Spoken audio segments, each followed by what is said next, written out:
I'm glad you're here. I'm Defender Emerald, and a new dawn is on the horizon.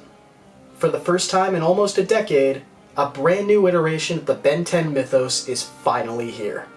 Yes, we're getting a brand new continuity and a brand new medium, apparently full of darkness, body horror, and 48-year-old kids. But this whole energy of optimism for what's about to come forth has me thinking back. Recidivism, it's the way of the future. I figured I had to talk about something to celebrate this big reboot, but I'd kinda reached a bit of an impasse. Now, the obvious solution would be to talk about the various series premieres over the years and see the precedents that they set therein, but I kind of struggled to do that. Like, yeah, the original series premiere, and then there were 10, that's fantastic, absolutely incredible. But Ben 10 has this sort of thing where it starts fairly small and then becomes big and interesting and more interesting to talk about the further down it goes. So let's spin things on its head a bit. On the eve of a new beginning, let's discuss endings. If there is one thing that the Ben 10 franchise consistently did well, it was season finales. Almost every single one of the show's 18 seasons had an ending that was absolutely sublime. Sure, there's one or two duds out there, especially if you go by US airing order. Looking at you, galactic monsters. But by and large, crescendo was Ben's specialty. But I want to be more specific. Series finales. The final 4 chapters of this franchise are usually the bits that stick with me the most. Sure, there's going to be a lot of highlights throughout the whole show, but that final note is gonna be the thing that has the biggest ripple. Now, a good series finale sums up all of the major ideas of the show and having a sense of finality to it. All of these endings completely fail at that. Wait, what? Sure, part of that might be due to how the animation process works, but usually Ben 10 has a first half and a second half to the series, and series finales usually only encompass that second half. Alien Force in particular is probably the most egregious, but it's a universal thing. Heh, Universe Alien lol. That aside, the truncated summation doesn't necessarily detract from the quality of the episode itself, or the satisfaction of the actual conclusion. So we've got a lot of thoughts to get through. We've got about 9 episodes to cover, because that's just how things roll around here, daddy-o. So without further ado, let's get rolling. So yeah, actually I lied, there is a bit of an ado left. I'm going to be ranking these from my least favorite to my absolute favorite. Sure, all of them are going to have pros and cons, but I definitely do like some of these endings significantly less than others. And if you know the story of these episodes, you know which one we're starting off with. So let's get to the mistakes. Is it even a competition? The series finale of Ultimate Alien is a 3-part story that can barely fill up 22 minutes. Now, to be fair, 1, that is kind of indicative of Ultimate Alien as a whole, and 2, it seems like the behind-the-scenes aspect of the show were particularly muddy, especially in this last season, but these episodes just screamed, "We ran out of money." I have to go now. My planet needs me. So, I feel a bit of context is needed because this is a very complex topic and it gets really bungled. To give you the Cliff's Notes, the Forever Knights incite an extraterrestrial race war in aid of preventing the rise of the Dark Lord Cthulhu, who wants to come to the Prime Reality and enslave everyone. At the same time, Ben's girlfriend Julie gets wrapped up with a fanatical group that wants to bring the Demon King, officially named Dagon in this continuity, into the real world and make sure everybody gets enslaved. This group, the Flamekeeper Circle, is claiming that Dagon is coming back to bless the Earth with opulent technology instead of, eternal damnation. So I know what you're thinking. Well, gee, MJ, that seems a bit obtuse for a children's show, and you'd be correct. This is a stupidly high-concept idea for a show like this, but considering the genuinely not safe-for-work topics Ultimate Alien delved into this season, ripping off the Necronomicon, bigotry and all, seems relatively tame. We come to find out that not only is St. George from the legend St. George and the Dragon a real dude that is both immortal and alive, but Asmith, yes, the same Asmith that built the Omnitrix, created a superpowered sword called Ascalon that he gave to Sir George in the Dark Ages to slay said dragon, which was actually Dagon in disguise. Sir George steals Area 51 at one point. They use this plot as an excuse to write an entire episode about Guantanamo Bay. This has nothing to do with the story, I just think that's kind of interesting. Do it! Finish me! Come on! Let me join my family! Do it! Do it! And somehow, some freaking how, it still gets more complicated. Because the actual focus of this story arc is, yes, the rise of Dagon, but it's catalyzed by a battle-damaged Vilgax pulling a sort of false reverse idle Tale of Two Cities story with the Flamekeeper Circle. But okay, you have a point. This is a lot of moving parts, so I guess it would kind of make sense for it to be a 3-part episode as a series finale instead of just 2. So, how do they manage to pay off this forklift-certified plot load? By crumpling it up and throwing it out a damn window. This is 44 minutes of people punching each other, followed by an ending that thinks it's being profound, but it just comes off as unabashedly asinine. Wait, I'm getting ahead of myself. The first episode actually seems to have some sort of idea behind it. It starts with Kevin wanting to turn his car into a submarine, something you'd think would be a Chekhov's gun, but don't worry, it never comes up in the plot again. Instead, we're bombarded with the entire main idea being the Esoterica, Dagon's army, attacking Ben, Gwen, and Kevin. This is the entire episode. Time for a quick Animation 101 thing. Starting in the mid-2000s, 2D animated shows tended to use CGI when it came to animating stuff like vehicles. Funnily enough, according to the commentary included on the complete Season 2 DVD of Ben 10's original series, the first time the franchise used it was to animate the Rust Bucket in the episode Ghost Freaked Out. I have no ill will towards the animators, of course, but it does tend to stick out like a sore thumb. Now, I bet you're wondering, MJ, why did you bring this up? Because the crowd scenes in these episodes of the Forever Knights fighting the Esoterica are all 3D animated, and they look disgusting. Not helped is the fact that the Esoterica's superpowers consist of materializing out of thin air. To truncate what is a very stodgy experience, the episode ends with Ben turning into Heat Blast and following Sir George through the carnage of a bunch of dead Forever Knights to go confront Vilgax at the Seal of Dagon. Also, one of the squires gets killed, and another guy gets stabbed in the balls. Ultimate Enemy Part 1 is a bad episode because literally nothing happens in it. The A-plot is Edel and Sir George, and yes, very specifically Edel and Sir George, fighting Vilgax for 20 minutes. Good grief, he's naked! But the real thing to consider is what's going on in the B-plot, where Gwen finally gets possessed by Dagon. And yes, this is the thing they built up, I'll get to that later. It doesn't really go anywhere, and it just results in Kevin creating a little headband for her, and that seems to solve the issue. But at the end of it, Dagon is freed, through no effort on Vilgax's part, it would seem. The most noteworthy thing worth mentioning is that every single human being on Earth is transformed into an Esoterica. Are Esotericas human? Allegedly not. I don't know how, but allegedly not. And other than that, and Dagon revealing himself, you can take everything that happens in this 22 minutes and throw it in the damn bin. Oh, hi, Jury Rig. The previously on Ben 10 Ultimate Alien recap for Ultimate Enemy Part 2 features 3 lines of dialogue to sum up 2 episodes, so we start as we mean to go on. Right off the bat, Vilgax simply disappears, and we have the single biggest gripe I have with the episode. It starts with Ultimate Way Big. Yeah, they made an Ultimate Way Big. He's on the DVD cover and everything. And he takes up a third of this episode losing a fight to Mr. Demon Squid. A scene so iconic, it's the screenshot they chose for the episode's wiki page. After Ben gets obliterated, George fights Dagon with an alien I bet you'd probably never expect to see in a series finale, Chroma Stone! And the even crazier thing, he actually puts up a bit of a fight before Dagon just throws him away and kills Sir George.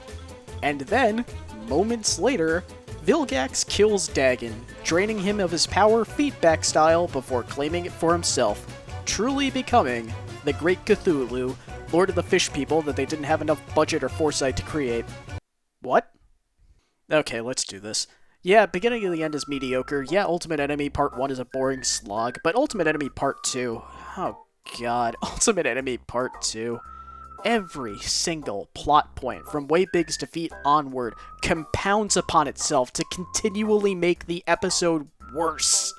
You've got George getting killed by Dagon in an electrical storm. How did that never get him before? You've got Vilgax stopping Dagon with the Deus Ex Machina. How the hell did we get to this point? You've got the old Mount Rushmore plumber base for nostalgia bait. Why? All of that as one concept is already pretty egregious, but then you get the last 5 minutes. You stabbed me. Now, there are a handful of significantly worse episodes as a whole. Duped, Fool's Gold, The Most Dangerous Game Show. Sure, they're all awful pieces of tripe in their own way, but at least when Ben's being a selfish jackass there, you can track the thought concept to a certain extent.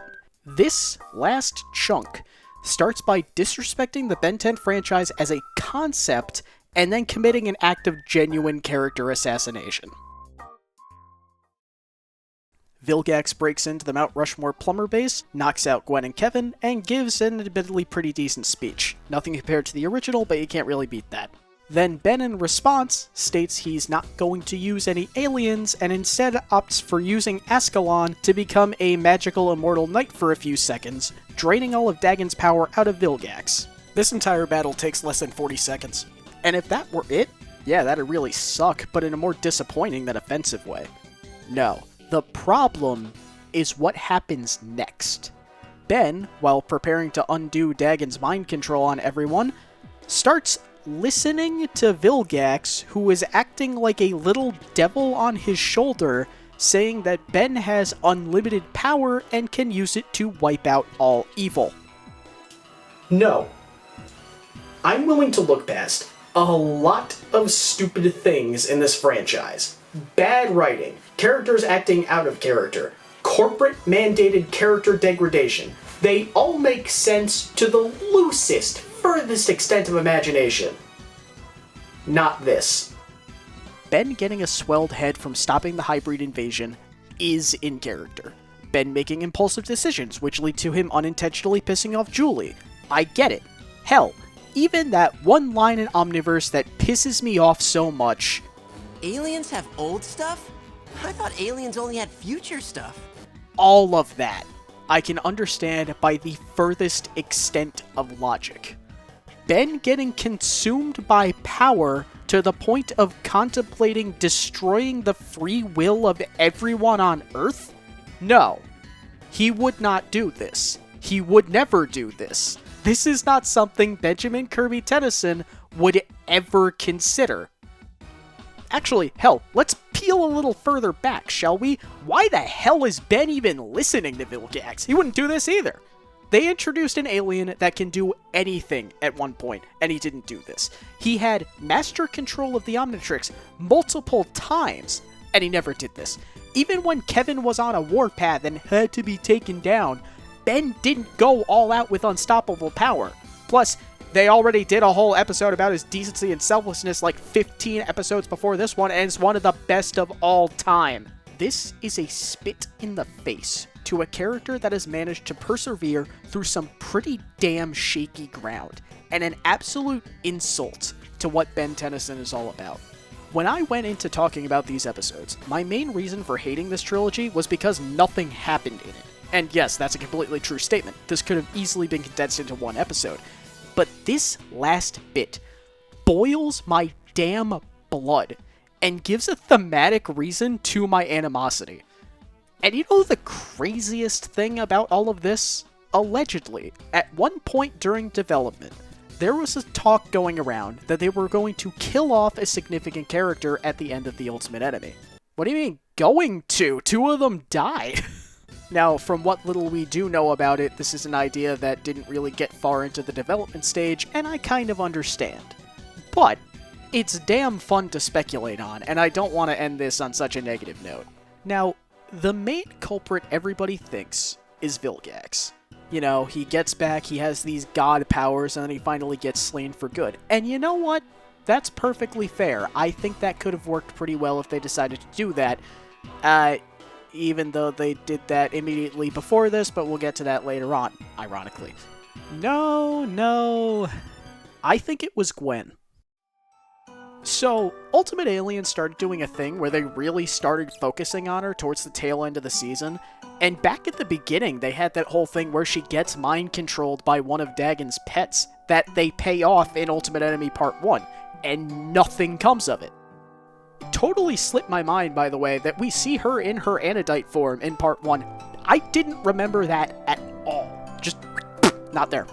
But picture this. Here's the hypothetical.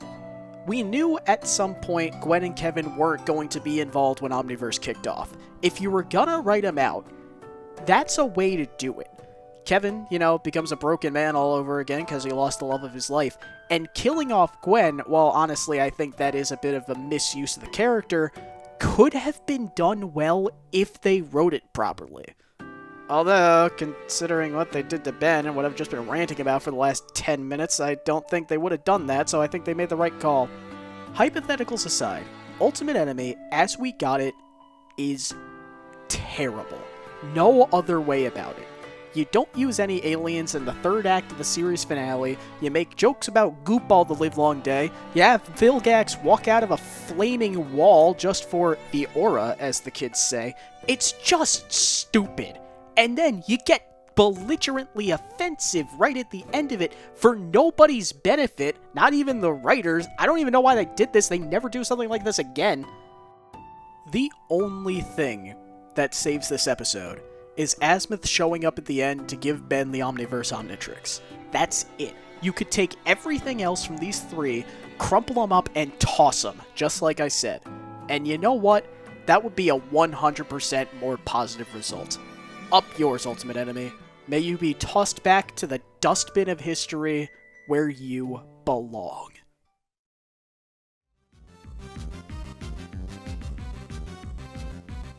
On to a much lighter note. I've got a question for you. What do you even consider the original show's series finale? Goodbye and Good Riddance isn't canon. Almost nobody likes Destroy All Aliens, and the flashback events from Omniverse end in Season 6. I personally say the last breath of the original series is the movie, Secret of the Omnitrix, just because of how perfect it all feels. Sure, Max gets sidelined, unfortunately, but other than that, this is one of the best Ben 10 projects ever. And I honestly think you'd be hard-pressed to find a better Cartoon Network movie.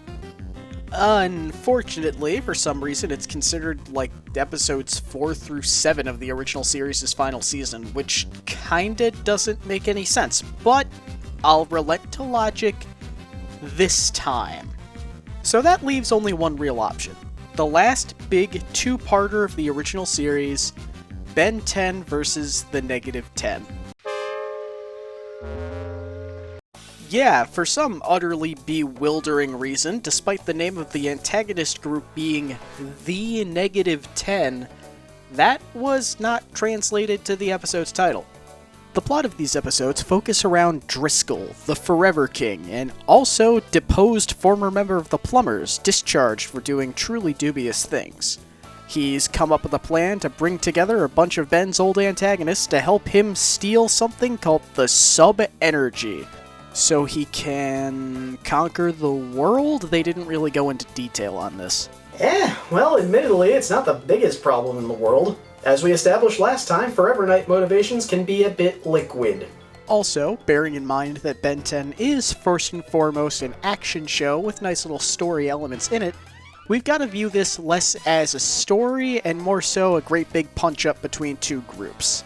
So, let's introduce our teams, shall we?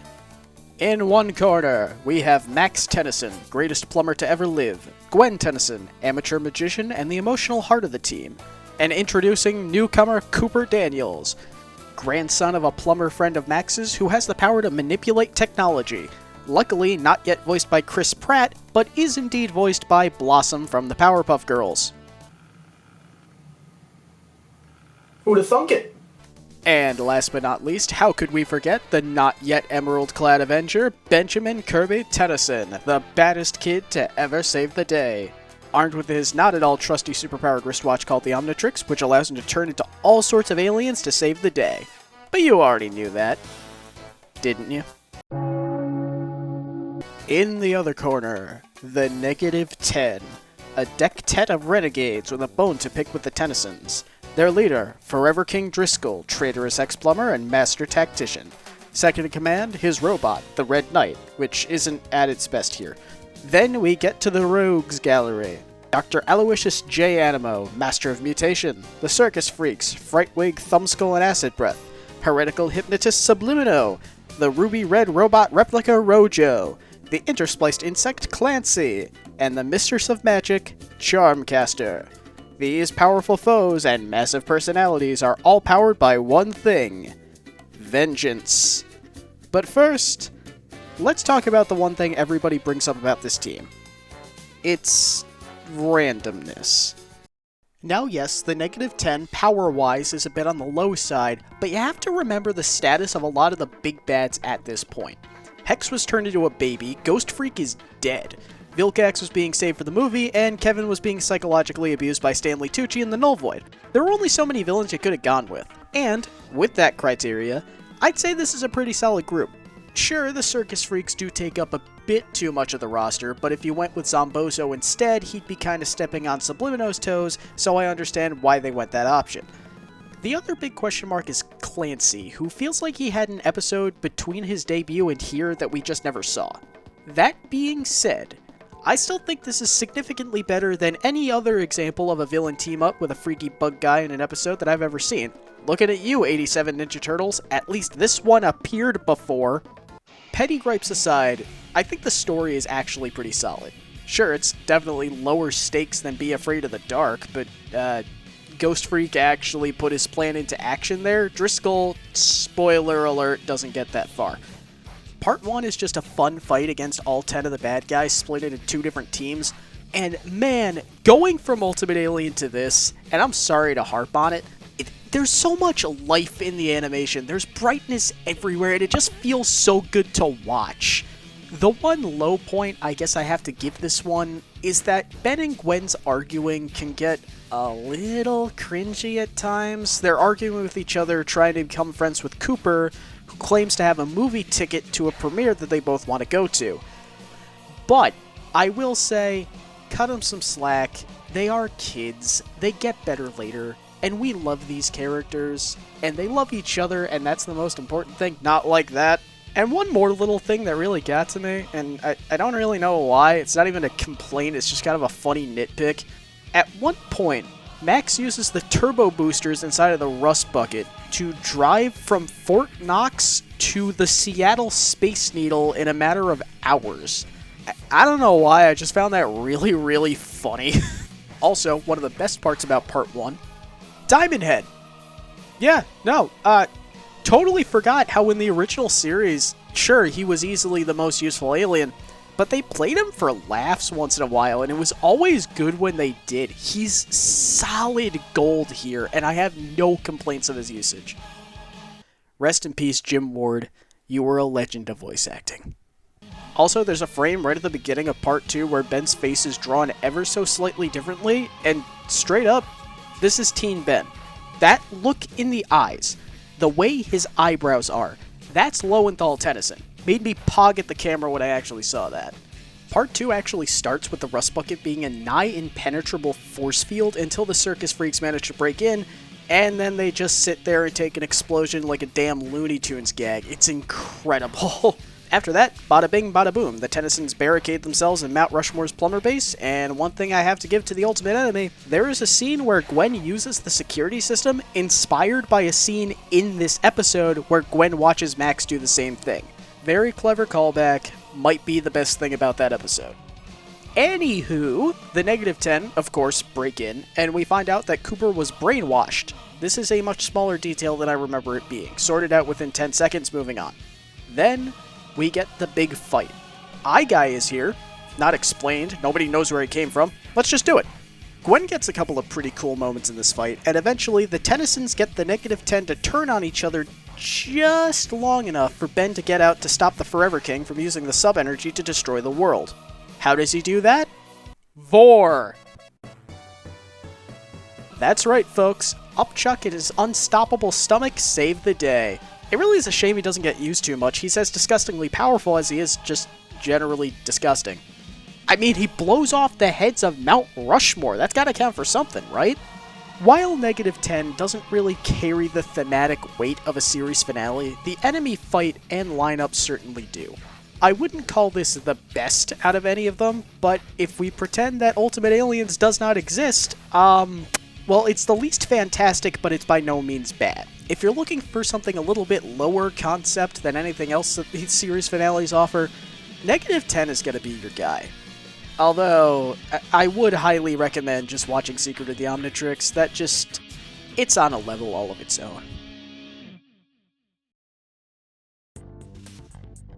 Don't worry, I'll keep this one brief. The Ben 10 reboot. Is it as egregiously bad and disrespectful as Teen Titans or the Powerpuff Girls one? God, no. But, is it significantly worse as a whole compared to what came before? Yes, most certainly. That being said, it's not all bad, just mostly so. And the best of the best is how they decided to end it. Much like the real Ben 10, the reboot ended with an azimuth-centric movie, and then had some ancillary nonsense after the fact for makeshift Season 5. And in all seriousness, you really can't go wrong with any of these. Sure, they might not hit the high highs of the latter two finales on this list, but they are all better than the Ultimate Enemy, and that is not the bare minimum compliment it sounds like. If you like Ben 10,000, the reboot's take on him is pretty damn fantastic. Possibly my favorite take on the character. I won't spoil any more than that, but I will say you should give him a chance if you haven't before. I think you'll be pleasantly surprised. The reboot got a lot wrong, but Ben 10,000, season finales, and Vilgax all do not apply to that umbrella. Genuinely surprisingly good, highly recommended, without any qualification. Any season finale will do, they're all pretty damn alright. Aliens. That's right. So, I won't deny that A New Dawn has a really good third act. The problem is, this is two different episodes stitched together. On top of that, the finished product really does read like fan fiction, and a very bizarre one at that. Let's dissect this one, shall we? Acting as an immediate follow-up to the most bizarrely positioned Ben 10,000 episode ever, Ben and Rook follow Maltruant, the rogue Chronosapian, back through time to 1776, where Ben uses Ghost Freak to help George Washington fight a zombie redcoat. This scene sums up this entire episode in one image. Are there more zombies? No. How did he become like that? Who's to say? That gets tossed right out the window because for some reason, this specific night that Maltruant chose to go to is the first recorded alien sighting on Earth. You know, except for Azimuth in the Dark Ages, but I digress. And this 3-century-old alien? Vilgax. It always has to be Vilgax. Maltruant gives Vilgax a Chronosapian time bomb, punching a bit of a hole in my alternate dimension Squidhead theory from And Then There Were None, and we need to pause for a minute because this is the exact moment everything starts getting weird. Okay, weirder. Picture this. Your Cartoon Network in 2014. Your golden goose has died. Whether that's because of smartphones, perceived lower quality of Omniverse, or the rise of more serious cartoons like Adventure Time or the other one. Regardless, Ben 10 has essentially flatlined. And what happens to a show that flatlines? Well, if it wasn't already, you put it on the chopping block. Omniverse was cancelled. And from crude testimony after the fact, it was more than a little bit sudden. Plans for a hypothetical 9th season were being brainstormed and were starting to coagulate, but a more immediate problem presented itself. Skurd the Slimebiot. Never fear, Skurd is here! He's a proper posh sort, but more quick to anger than Rook is. Snarky, sarcastic, and flippant, but it's clear that he's got a good heart. He was introduced to allow Ben to use the powers of different aliens than the one he's transformed into. Skurd, for all intents and purposes, was a marketing move. A ploy to sell toys. But here's the kicker. They never made any. And so, this squishy gimmick was left behind in a world that moved on from the guy he's parasitizing. And as a result, I feel kinda bad for him. Yes, he can get grating at times, and he is the worst part of my favorite episode of all time, but I feel empathy for him. Kinda like a wet cat, you know? Poor little fella deserves a little bit more love. Anywho's the reason I bring this up is because Skurd sets the tone to the bizarre development hell Season 8 went through. Something is off about it, and the death knell was obviously at some point after the conception stage. The question is, how far? Because with the exception of that aforementioned episode, this does not feel like a final season at all. I've mentioned before that Weapon 11 feels much more like a finale than this one does, and I have no doubt in my mind that everybody's favorite scene from A New Dawn was an 11th hour edition. This isn't going to make any sense if I don't finish the plot summary, so let's rapid fire the last 6 minutes of the Ben 10 franchise, shall we? Ben and Rook follow Maltruant back to the beginning of time where they encounter the Contumelia, the group of extra-dimensional space gods that built the universe-destroying Anialarg from back in the first season. And they are represented by sentient Mr. Smoothie mascots, not the first time we've seen that in this franchise. These guys reveal themselves as whatever holds the most sway in the viewer's heart, which if they really wanted to commit to this bit, why don't they look like Ben or something, but I digress. A lot of people get upset that from Ben's perspective, they don't look like Grandpa Max. Which is fair. But remember, Ben is the sole survivor of an entire universe annihilated by the device these things built. The single biggest failure Ben will ever experience. That's gonna stick with you. Repressed every opportunity, sure, but here, he's forced to confront that.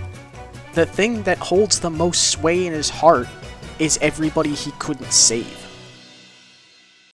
So yeah, Maltruant came back to the beginning of time to use his own powered-up Anialarg to create the universe in his image. The solution? Chromastone. Yeah, no joke, Chromastone shows up, does basically nothing, and is about 4 seconds away from dying a third time. I know it's fan service, but I can't help but find this hilarious.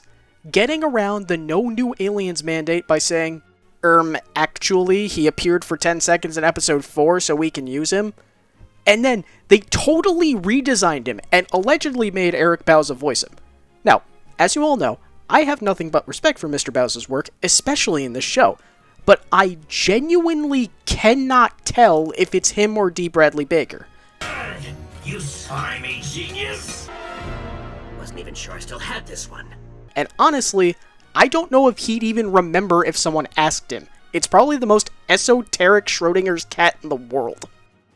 But, after using Chromastone, who does not die, we get the scene. Don't pretend you don't know what I'm talking about. This is like the only scene everyone loves about Omniverse.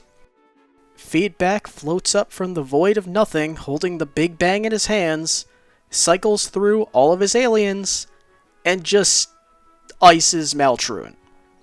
Alright, this gets a little bit complicated because it's mentioned that Maltruant is stuck in a time loop, and the evil clock implodes. So my question is, did he die, or did Ben just cause him to Ouroboros himself back to the beginning of the time loop, and this just happens over and over and over again in a perpetual fate worse than death? I will remove 3 of my own vertebrae, curl my spine back, and eat my own ass. The episode ends with a few really sweet moments. First, Ben and Rook watching the universe get created, which in hindsight is really screwed up because Ben's done this himself before and Rook isn't even from the universe that's being created, but I digress. Then Skrd detaches himself from the Omnitrix and begins to spread DNA across the universe. It's a lot less disgusting than it sounds, I promise. This also begs the question as if Skrd is also in a time loop, but I'm not going to think about it because the ending is right there, man. And last but not least, after an idle conversation with Rook, Ben gives Gwen a call, telling her and Kevin that the Fearsome Foursome is going on a galactic road trip, which is the single greatest fanfiction title I've ever heard, as well as a beautiful bookend to a story that started with a normal summer vacation. And that is the best damn third act you could possibly ask for when ending a series. There are petty gripes and things that I would add, of course, fully understanding why they're missing. None of the mainstays that you would expect actually appear in this ending. This is the only series finale not to feature Gwen or Azimuth present at all. Also sad to not have Max or Kevin, but that's fine for what it is. The mass transformation scene makes up for a lot of the questionable choices, and having Chromastone appear in more series finales than not is certainly a bold choice. This is in the running for the best 5 minutes in Ben 10 history. The complete package is so whack, man. Cartoon Network's adaptation of Mad back in 2011 had a skit called Ben 10 Franklin, which, fun fact, featured the first appearance of NRG. Like, ever. Anyway, the reason I bring this up is because this parody sketch seemed to be nicked for that plot of this series finale. I just don't know how to feel about that. Ghost Freak being here is something I feel like isn't talked about enough, but that aside, the concept is so damn goofy, and even more bizarrely, if this wasn't always the very last episode, I have no idea how they're going to wrap this up. Was past Vilgax going to play a larger role? I doubt they would have pulled out all the aliens if it weren't the end. It's just a can of worms I don't know how to properly hook. I usually say, turn your brain off as a cop-out argument while enjoying anything, but if you try to figure anything out, you're really gonna end up kind of confused. Watch it for yourself, I promise it's better than I'm making it out to be. It's going to be glorious, Albedo. Pardon me if I don't break into applause. Of all the worlds I've conquered, this one will be the sweetest. Hey all, Scott here. The final battle is funny because despite every single part of these 2 episodes screaming the words, "the end," this is just kind of a midpoint rather than an ending. But we're not here to discuss the semantics of the lateral movement from Alien Force to Ultimate Alien, aka Alien Force Seasons 4 through 6. We're here to discuss this as an ending to everything that came prior. And gamers, this is it. One thing I don't get to talk about very often is the network interference in Alien Force's 3rd season. After the first 2 seasons didn't perform as well as they wanted, Cartoon Network executives stepped in and demanded the tone be lightened in an attempt to recapture the magic of the original series. This concept didn't work out too great. There was a lot of nostalgia pandering, a lot of dumbed down writing, and most egregiously, character regression. Gwen went from a reserved and intelligent cleric to a naggy reactionary pissant. Kevin got mutated into a hybrid mineral monster who was always unabashedly down on himself at every opportunity. They brought Vilgax back as a much less compelling antagonist, generally evil and genuinely idiotic in a lot of circumstances. And Ben? You're completely full of yourself. Which is forgivable because I'm so adorable. Oh god, Ben. What was once a compassionate, if a bit stoic leader, devolved into an insipid, self-righteous douchebag who constantly rubs his victories in his enemies' and his friends' faces, even while it's the active detriment of the situation at hand. Insufferable doesn't even begin to describe this. He genuinely becomes a detestable character. And while Gwen and Kevin do slowly go back to normal and even have a few moments to shine throughout the season, Ben is more or less like this forever. It does mellow out a bit here and there over time, but sweet bippity, this is infuriating. The first 7 or so episodes of Season 3, or all of Alien Force Volume 7, are pretty universally considered some of the worst episodes of Ben 10. But there is one episode, well technically 2, but mainly one single episode that could only work with the corporate meddling. It could only work with Ben being this insufferable crap socket. A plot that hinges on his ego so perfectly that sobering up is the only thing that can save the day. But before we get to that, we've got to talk about Part 1. A break-in occurs on Galvin Prime. The unstable prototype Ultimatrix has been stolen beneath Azimuth's non-existent nose. Cut to Earth, a workbench, and a bag of chili fries. After an extended absence, Albedo, Ben's evil twin, has successfully gotten the prototype working. But he's not alone. I think we stepped into an alternate reality, because Alien Force Vilgax, in this episode, is just so right. Cold, intimidating, calculating. He might not be at peak strength anymore, but he doesn't have alien steroids pumping through his battle-damaged body, so I think we can give him a pass. The Crimson Copy and Cephalopod Conqueror have a plan. They want the Omnitrix. Albedo to turn back to normal, Vilgax to pull an Anne Boleyn on Ben. And I just want to take a quick detour. Vilgax, as I said before, it always has to be Vilgax. He is the main antagonist in 2 of these finales, pops up in Omniverses, and is the reason for the satellite plumber bases in the original series. He debatably has a bigger print on these finales than Ben himself does. But he can be divisive. Now, the original Steve Blum cyborg Vilgax from the original series is pretty much everybody's favorite, and after that, surprisingly, the reboot version probably slips into the number 2 position. But this is how I was introduced to Squidhead. James Remar, bootleg Thanos, completely unused laser blaster. This is my Vilgax. Is he perfect? No! But there's one thing about Reamer's Gax that I think is fantastic, aside from the voice. That's just partiality. I'm fine being on my own here. Alien Force Vilgax is a step down. But picture this. It's been 5 years. He's been stewing on these defeats from Ben over and over and over again. This is a man consumed by vengeance. So much so that it's even the title of his damn return episode. Now, some might counter that with, if he was obsessed, how did he lose to Diamond Head? How does he know how the Omnitrix works? In an admittedly weak explanation, it is possible that he thought he was so used to the original 10 that he just fluked out due to overconfidence. Stuff like that happens to everyone. As for the other bit, remember that the Omnitrix recalibrated when Ben put it on at the start of Alien Force. Again, he's overly familiar with what he knew before. Okay, well, what about Ghost Town? Listen, I love that episode for many reasons, especially the ones that everybody hates, but I won't pretend that it makes any sense. Let's just move on. But that's the thing about the final battle. This is Vilgax, the way we all remember him. Sure, he's a bit reckless, but the theme of this finale is your overconfidence will be your undoing. Case in point, Ben makes an absolutely terrible judgment call while fighting the bounty hunter Crab, getting captured by him and then accidentally leaving him for dead. Thank God for Gwen and Kevin, eh? After that, Ben chills out while Gwen, Kevin, and Max get picked off one by Albedo. Well, Gwen and Kevin do. Max manages to escape and find Ben, with Albedo sending Ben an ultimatum video. The showdown is imminent, and of course, say it with me, gang. Humongosaur! But wait, what's better than Humongosaur? Ultimate Humongosaur! After a brief skirmish, Albedo beats our precious Sandy Dino, and Ben is forced to give up the Omnitrix to save his family. To be continued. Alright, setup revealed, let's get to what is probably the best Ben 10 episode ever. After sacrificing his temperamental doodad to the literal galactic manifestation of Cthulhu, Ben and the gang are teleported to safety. Just in time, too, because now that Vilgax has what he wants, he throws Albedo into the trash like last week's newspaper.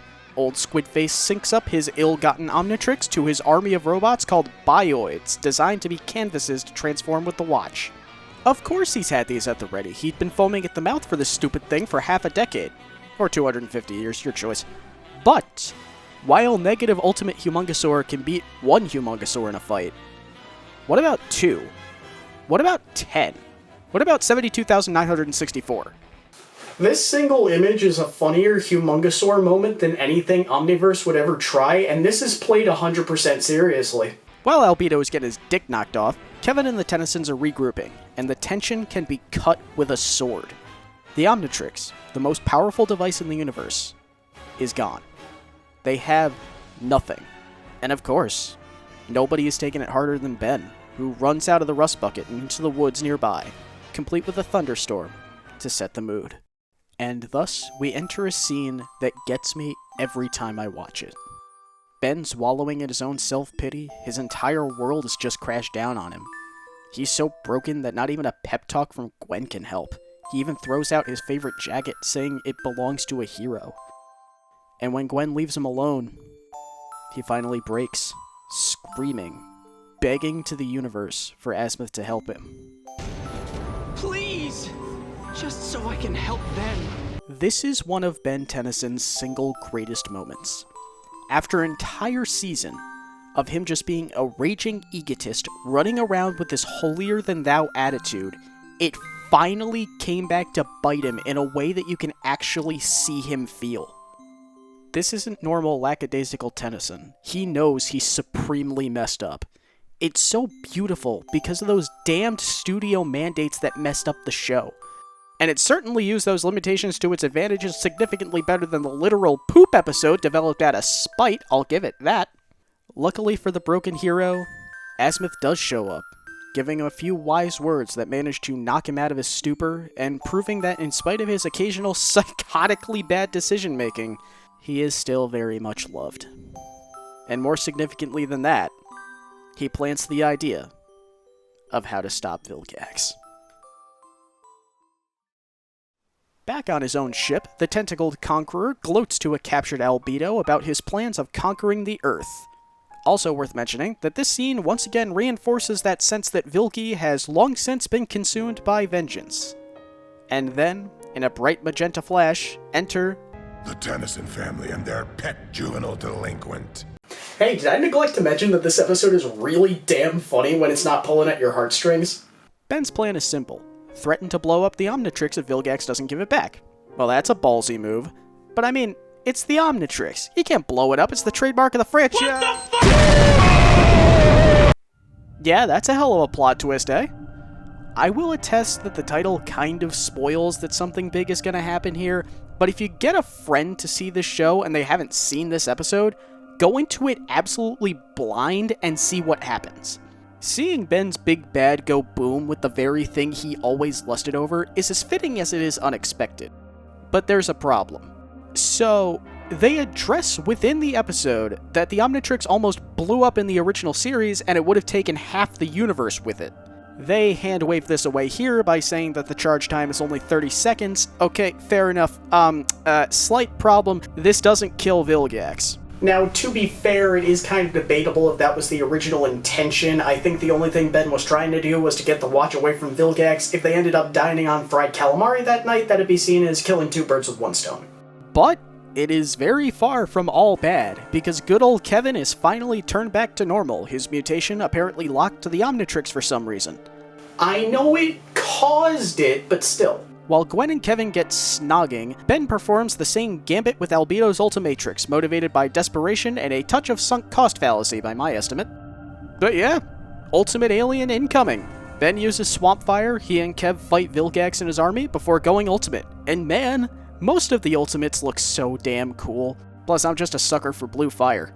Unfortunately, the fight is mostly for show, because while the boys are roasting a supervillain, Gwen and Max are crashing Vilgax's ship into the Pacific Ocean?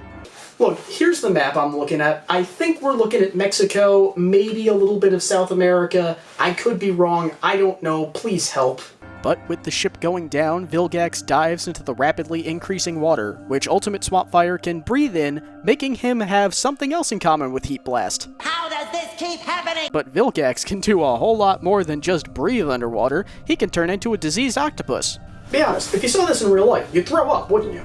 But luckily, the ship explodes before Vilgax can finish Ben off.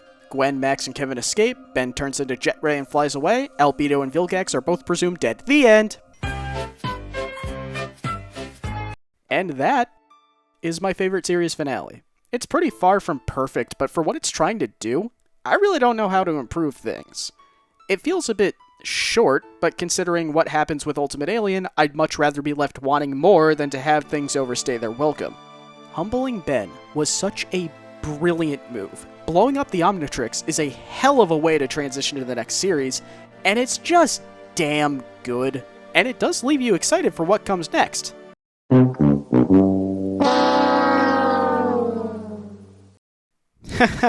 Oh, wow, would you look at the time.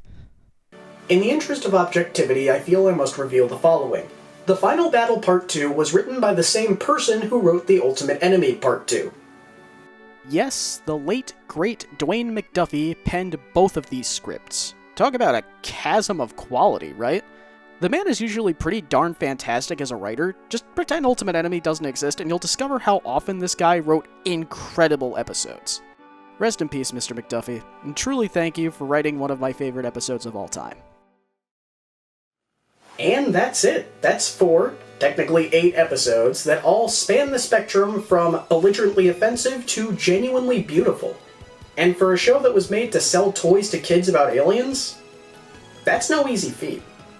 If I've learned one thing through this little endeavor, it's that surprisingly, all of these finales do a spectacular job summing up all the tones and attitudes of the series they're capping off.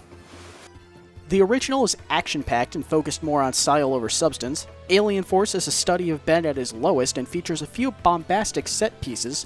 Ultimate Alien is banal and bloated, complete with a number of moments that just kind of frustrate you. And Omniverse features a bunch of peaks and valleys, punctuated by total dissonance and some genuinely haunting imagery. I guess it just goes to show, a series really resonates by how well you stick the landing.